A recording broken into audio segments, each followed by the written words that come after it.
Hey guys, I just wanted to share some thoughts with you about singleness from 1 Corinthians 7. In this chapter, Paul talks a lot about sex and marriage and what you should do if you're a follower of Jesus but your spouse isn't, and some different things. But he also talks about singleness. Paul was someone who was not married, and he had some thoughts to share. And kind of the main part of what he has to share is from earlier on in 1 Corinthians 7 when he says, "I wish all of you were single like me, but you each have your own gift from God. One has this gift and another has that one. I speak now to those who are not married. I also speak to widows. It is good for you to stay single like me. But if you can't control yourselves, you should get married. It is better to get married than to burn with desire." It seems like in our culture and even among Christians, there's a really high value on finding that person, that soulmate, that person you'll marry, that person that you'll be with.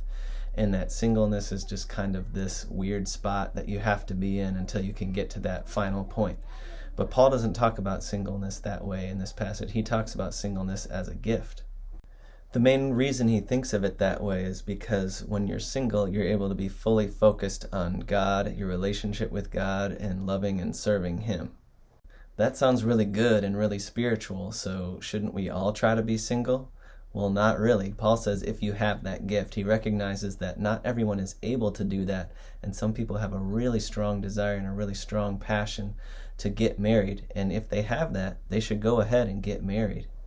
So what do we do with this? I think one takeaway is if you're single, have you considered if you have the gift of singleness? It may be that God wants you to go through life just connected to Him and not getting married like a lot of people do. And I think another takeaway is if you're single right now and you really want to get married, keep praying for that and asking God for that, but also enjoy the gift that you have right now, the gift of singleness. And though it's hard, God is with you, and there's a really cool opportunity for you to be more connected to God right now in a special way that would be different if you were married. So keep enjoying that and also praying and asking God for that thing that you also really want. So singleness is a gift, marriage is a blessing. Seek God in whatever He has for you and enjoy walking with God through everything you do.